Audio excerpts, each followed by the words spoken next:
I'm back in the commentary booth, back in the commentary seat. It's a little bit cold, but I had some college things to take care of. I had to focus. But now it's time to show you the rest of the offseason. When I left off, I showed you guys the free agent pool, and I actually lost some of the footage. I would have showed you guys me offering the contracts, but you already knew the move that I was gonna make. We didn't have a lot of money to play with, so we had to ask some guys to restructure deals to give us some wiggle room. But I did what I said I was going to do, and we have signed Alvin Kamara, the top free agent on the board. I also went out and got Jared Cook. I wanted some tight end depth, and I think he's a good option. So welcome back, Cook. And that's honestly all the moves we made in free agency. Like I said, we didn't have a lot of money, and the Packers aren't known as a franchise that goes out and makes big moves. That's gonna change in due time.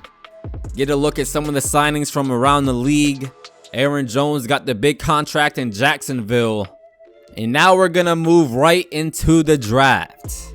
We have the 6th overall pick, and this defense needs to be rebuilt. And what better position to start with? A stud linebacker. There's 2 good options on the board. Luke Miller from Arkansas, and then Isaiah Fox from Penn State. Luke has the better combine report, but I'm gonna go with my gut. So welcome Isaiah Fox, the hard-hitting field general from Penn State. 76 overall to start with hidden development, one of the best players on the board. We got him. He has day 1 starting talent, and bet your money he will be. Really good pick to start our draft. The Titans picked up Alexander Wright. He was the guy that I really wanted on the defensive line, but I found another good option in the 2nd round.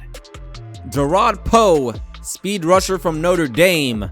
Hey, welcome to the team. We got the steal of the draft. 77 overall, ranked number 3 in true talent, and we got him in the 2nd round. So I'm actually happy Alexander Wright wasn't available, because I was gonna go with him. Here we are in the 3rd round. We have a lot of positions to address. Tight end is one of them. We should get a young one on the roster. Curtis Landry from Florida is very intriguing, and I'm gonna go ahead and pick him up, and it says it was a good pick.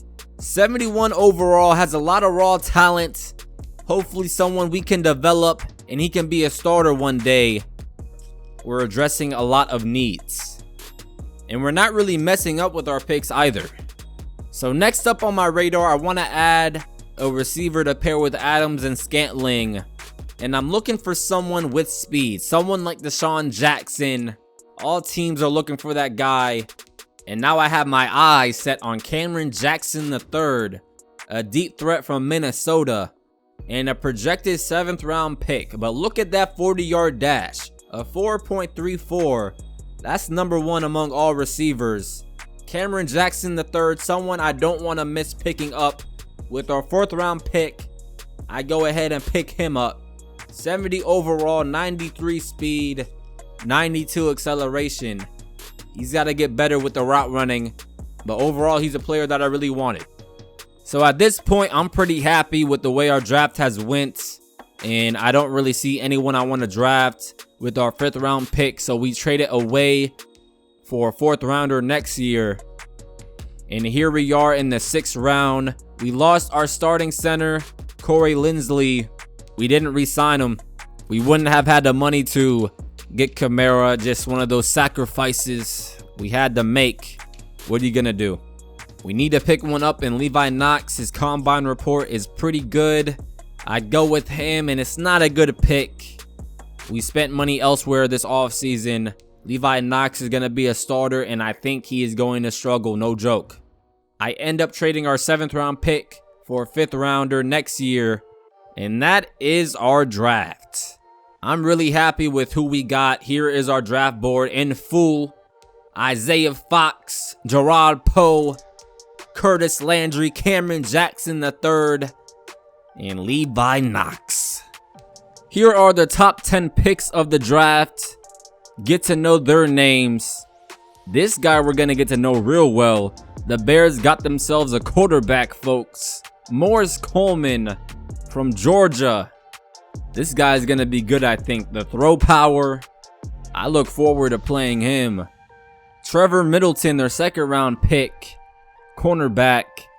And they continue to keep that defensive line fresh with the addition of Keontae Curry. The Lions had a terrible draft. Their top pick is a 71 overall. DeAndre Redmond.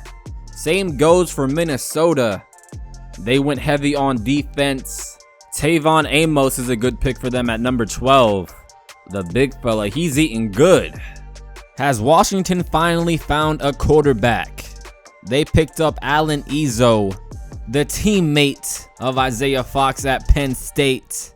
So after the draft, there's still positions that need depth, and we need to fill our roster. I want to secure our secondary and get some guys in there. The veteran Jason McCourty, he's older now, but I think he's a good fourth option to have. So I signed him. Even with the addition of Cameron Jackson, I still want a receiver in the room. AJ Green is there, but honestly, he doesn't fit the mold of what I want this offense to be. I want to see our young guys get more reps, and that's important. Nelson Aguilar resurrected his career with the Raiders, and having him as a fourth option when we go spread, I don't think that's a bad idea. I go with him. One more move in the secondary, Cameron Curl from Washington. He's on their practice squad. I'm going to go ahead and sign him to the roster. With some development, I think he can contribute. Let me show you the new numbers.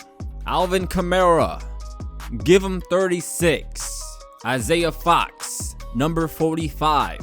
Cameron Jackson III has 11. Curtis Landry is number 80.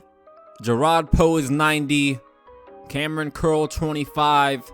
And Levi Knox is 50. Here is a look at the depth chart. Adams, Scantling, and Jackson are your receivers. Bakhtiari and Jenkins got to hold down the front line. Jared Cook and Landry at tight end. And of course, year 17 for Beltman. 87 overall. I forgot to check regression, but I don't think it hit us hard. Kamara and Williams in the backfield. Now for the defense. Isaiah Fox in the middle. The Smith brothers on the outside. Savage and Amos return with Jair Alexander, Kevin King, and Josh Jackson, your top corners. Kenny Clark and Gerard Poe man the front, and expect a lot more playing time for guys like Kamal Martin and Rashawn Gary. So overall, I feel like we did improve this offseason. You can't tell me our team isn't any better, at least on paper, than last year. I don't plan on making any big trades, but there are some guys I think are expendable. Preston Smith, maybe even Zadarius Smith, and Adrian Amos are guys we could trade and still get value back. Here is a look at our schedule. Opening at Carolina, we got Dallas. We play the NFC West and the AFC North, so lots of good games on the schedule. And that is gonna do it for the off season. Another YouTube video from Noah Reese. Let me know what you think about the moves we made, what players you're looking forward to seeing in action. Thank you for all the support. Make sure to hit that like button. And until my next video, I will see you guys on the flip side. Peace. Sleigh bells ringing, diamonds blinging, carols singing, favorite season. Sleigh bells ringing, diamonds blinging, carols singing, favorite season. They said, say Nick, what you got up in that bag? Yeah, I got racks in my sack.